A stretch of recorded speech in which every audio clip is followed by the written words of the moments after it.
Hey yo, today I'm going to be talking to you guys about Tales of Arise. Now, the Tales of series has spawned numerous games going back to the Super Nintendo, the Super Famicom, where Tales of Fantasia first came out. Tales of Arise is the latest entry into the series that came out over the last year, 2021, into 2022, and I have the PlayStation 5 version of this game. The Tales of series, for many people who haven't played the games, is pretty much like a living anime, if you want to call it that, because of the art style, the cutscenes, and just it's very, very narrative based, like many JRPGs are, but Tales of just has something about the story in each game that always draws me in. The one thing I love about the Tales of series is the active combat. Now, when I say active combat, in traditional JRPGs is kind of like a turn-based system, um, but Tales of is kind of like the moment you get into a battle, you kind of have like a free-for-all. It becomes kind of like almost like a 3D beat 'em up in terms of beating your enemies, which is something that always has drawn me in, just for the fact that sometimes turn-based combat can get a little boring and repetitive. The active combat in here just makes things a lot more fast-paced, a lot more interesting, and a lot more fun, in my personal opinion. Tales of Arise does a lot of things to reinvent the formula, but at the same time, still feels like a Tales of game. In terms of graphics, it's been 100% overhauled to look so stunning.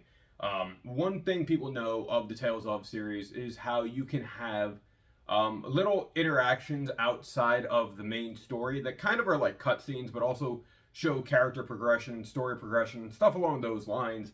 And Tales of does this in a very interesting way in Tales of Arise, because it kind of becomes like comic book cutouts as the characters are talking, which I thought was fantastic.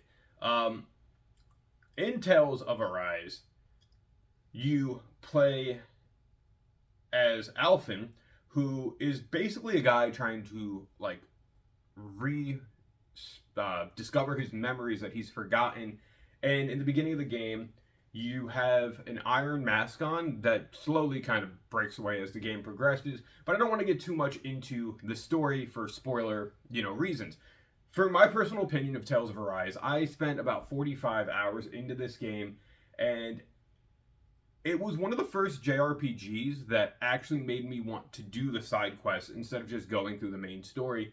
And I spent so much like extra time within that 45 hours just kind of doing little side quests, getting recipes, fishing, things along those lines, and kind of enjoying everything I did. Now, this game is different than the rest of the series because instead of just facing like regular enemies, it kind of has a little bit of Monster Hunter vibes to it, because you can go around and fight these ginormous beasts that aren't your regular enemies, that are kind of like mini bosses.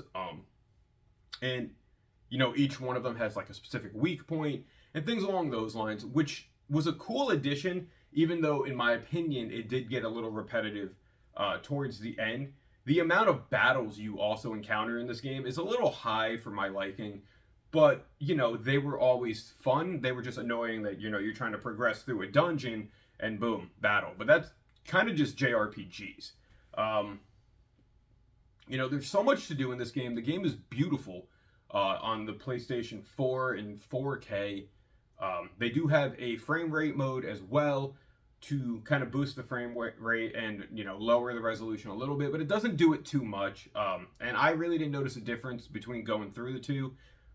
But overall, I think Tales of Arise is such a great JRPG, especially if you're a fan of the Tales of series like me, with it being one of my favorite JRPG series. I think if you guys haven't checked this one out yet, you kind of need to, because it's just such a fun time, such a great game, and it's probably one of the best Tales of games, in my opinion, since Tales of Symphonia, even though I was a big fan of Tales of Xillia.